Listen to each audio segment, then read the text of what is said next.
Hi, welcome back to Box Delights and welcome to this demonstration of Secrets of the Lost Tomb.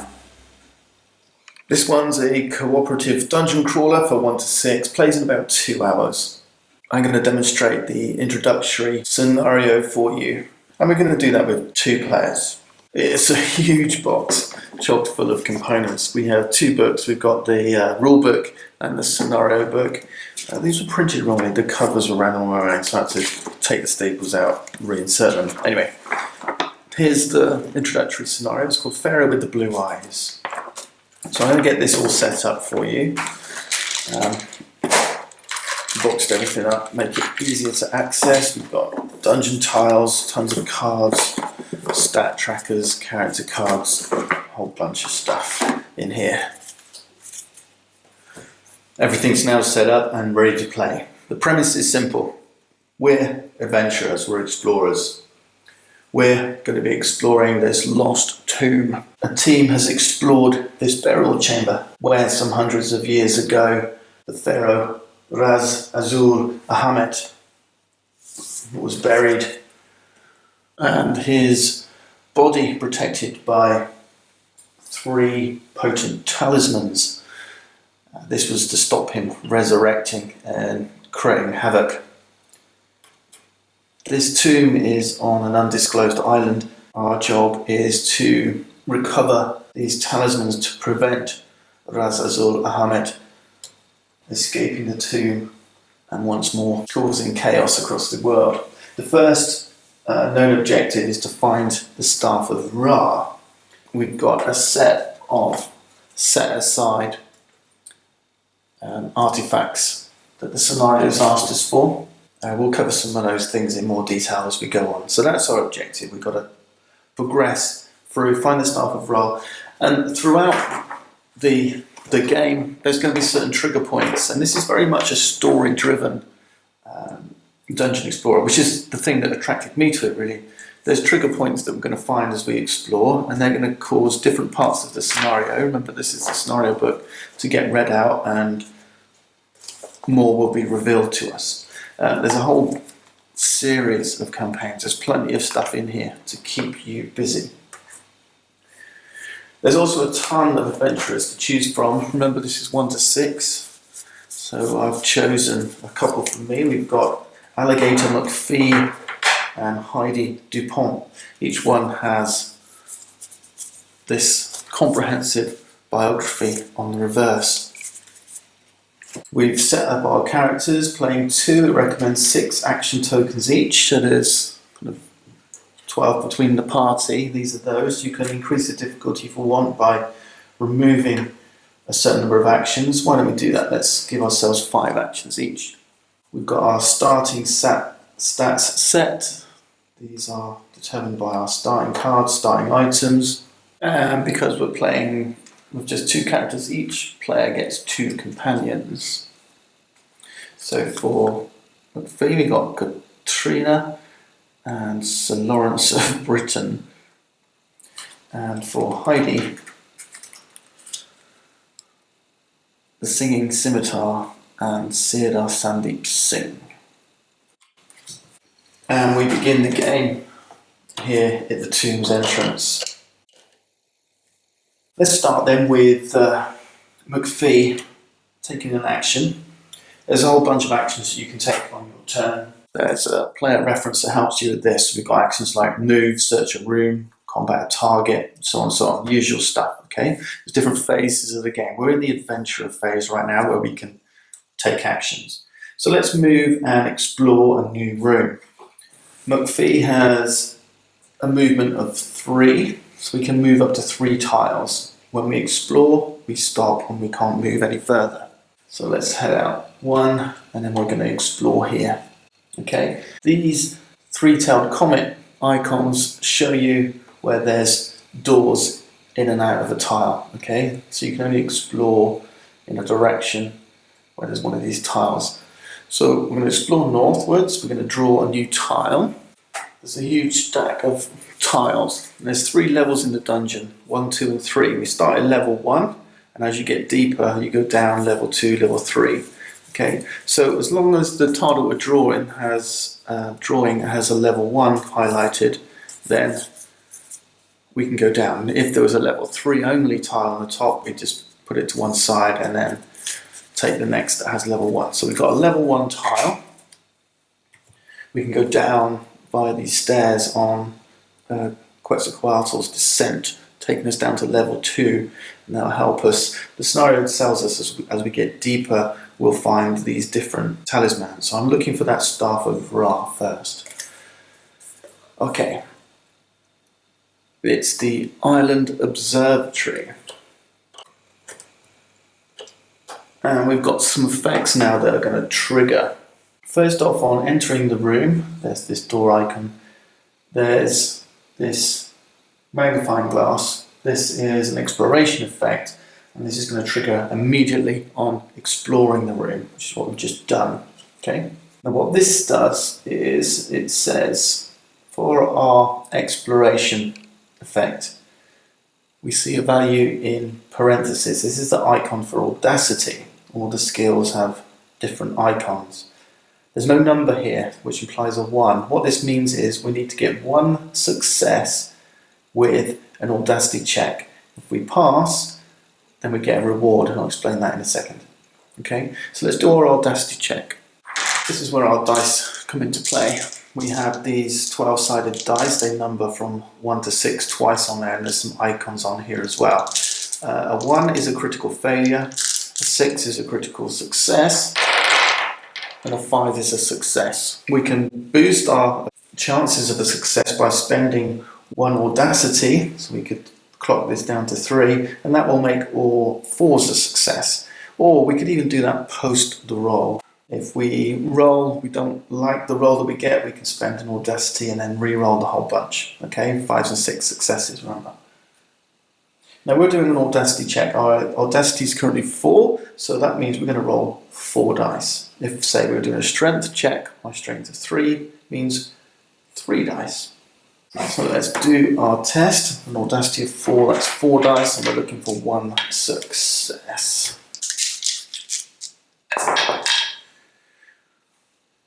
We have a 5, 3, 3, and a 1. Critical successes and critical failures only have effect during combat, and we've got the 1 success that we were looking for. What that means is we succeeded the check, and our reward is this status effect, and the effect that we are rewarded with is called Fearless. Yeah, that's a pretty good effect. So, Alligator McPhee has shown with his audacity how fearless he is. So we search these status cards and we're looking for Fearless. There we go.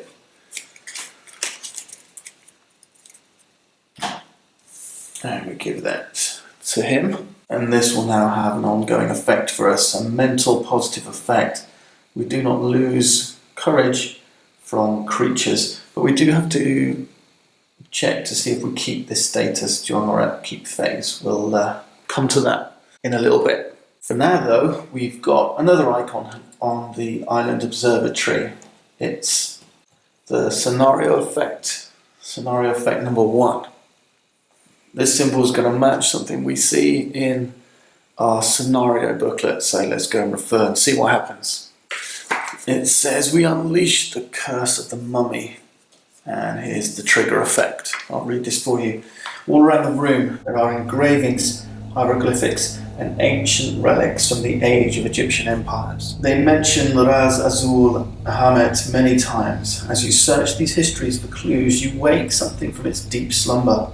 Its disembodied blue eyes flash in the darkness, and loud, maniacal laughter echoes in the depths of your mind, mesmerizing you for a moment. You try to resist, and you attempt to resist the curse. It says we attempt to resist the curse. We need to make a mythos check.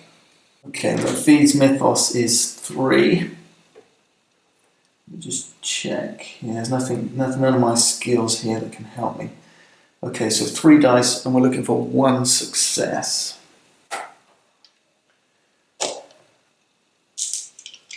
I'm tempted with an audacity, but yeah, early days.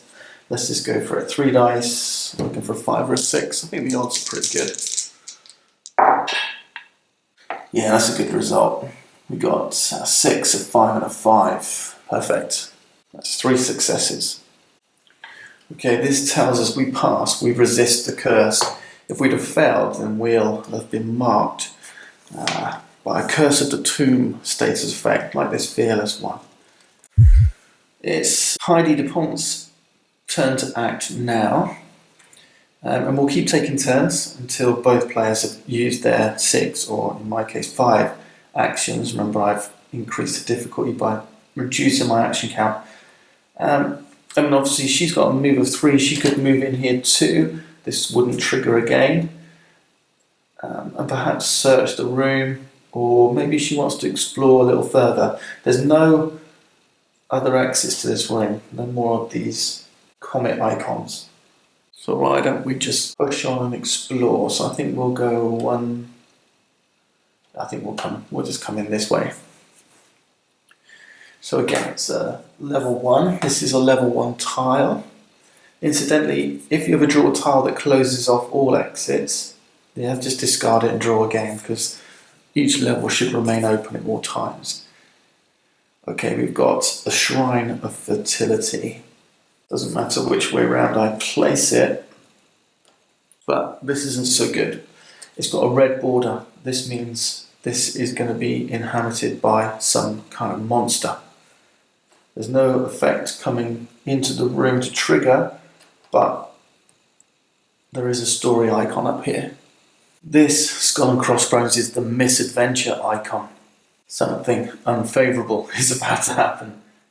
If we see a compass here, that's the adventure token. Generally something a little bit more favourable. And remember this red border, this is where monsters will spawn.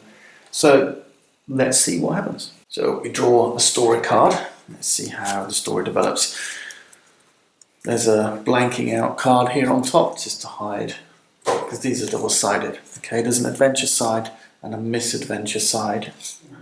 This room is filled with brightly sparkling gems and crystals that reflect a light from somewhere you just cannot find.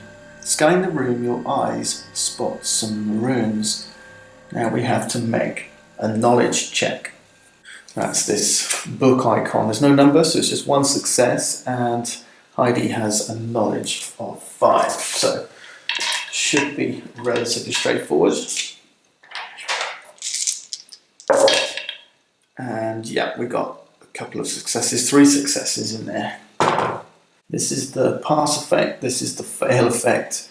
It says, ignorant of the consequences, you take too much time deciphering the rune on the wall. Just as you look down, the rune on the floor fades away. Fool. Well, it sounds negative, but remember, this is a misadventure. If we'd have failed to check, something bad would have happened. As it goes, the turn passes back to McPhee. Well, why don't we do some searching? Takes an action. There's no monsters in our room, so we can search currently. The tomb phase is going to come next, and once we've finished adventuring, then the tomb is going to kind of fight back, and we'll see monsters spawning and chasing us and all that kind of stuff. Okay, we look at this token here. It's pointing green point up.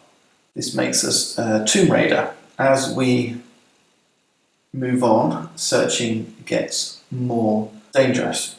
So yellow turns us to a fortune hunter, red a glory seeker. There's more chance of finding bad stuff. This is a simple single die roll search check, so not terribly productive, but I want to show you how these things work. So we roll 1, we got a 4, and we check our roll against the search chart. So we're on green, we rolled a 4, so you can see if it's a 1 it's a misadventure, a 6 is take 2 items, keep 1. We got a 4, so we get 1 item. Let's see what we found. It's a grappling hook. That allows us to place a rope token, allowing us to move from a lower floor to an upper level. Now Heidi, she doesn't want to get stuck here I really want to get stuck between this room and the stairs down. So why don't we move? And movement was 3. 1, 2, and explore here. Let's flip our action. Incidentally, this ability that Heidi has here only has 3 uses. So you've got these 3 tokens. Every time you use it, you take a token away. Let's grab a room. And we have quicksand right there, which is a trap. Let's see. Wow, there's exits all 4 ways. So let's see. This one says trap 3. This means we place 3 trap tokens, 1, 2, 3, on the room, and then we trigger the trap, which in this case is the quicksand that's going to potentially slow us. It's a strength check. If we fail, we become slowed. Well, I think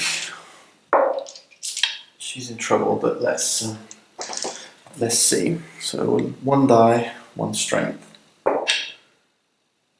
It's a 5. We were successful. And then we remove one of the trap tokens. Now what this means is any time an adventurer moves in here, this trap is going to trigger.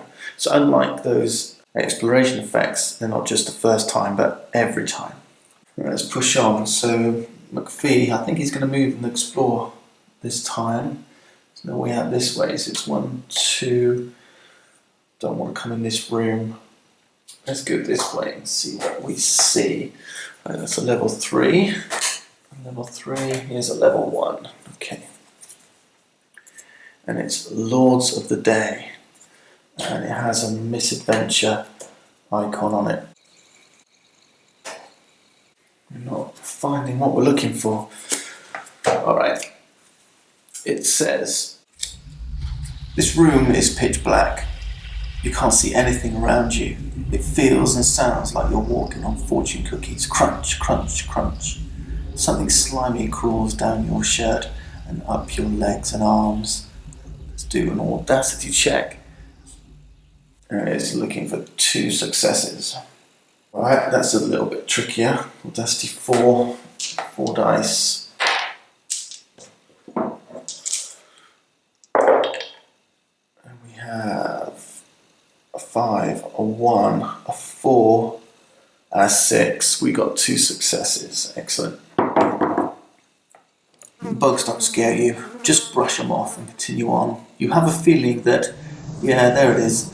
You light the torch system for the room, revealing the millions of bugs crawling all over. You realise nothing valuable is here. You're done looking around this gross place. +1 courage. That's nice. We go up to +3. I like these courage bonuses because as we head up into +4, 5 or 6, we get add 1 movement. 7, 8, 9, 2 strength. And if we get +10, we get a +5 audacity. That's just the first time you hit that, alright? Negative courage, lose movement, lose strength, and then flee the tomb. You're scared out of your wits. Yeah, that's not good. Just keep pushing on then. Incidentally, this tracker here, there's a trigger on this scenario. When it hits 6, then old Ra's going to wake up, and this is going to get clocked up in the tomb phase. So this is the way the tomb kind of keeps track of time. I don't think Heidi wants to stick around here. Why doesn't she? She's got a movement of 3. 1, 2, 3. Let's go this way. And it's Mount Olympus. Zeus's bolt search.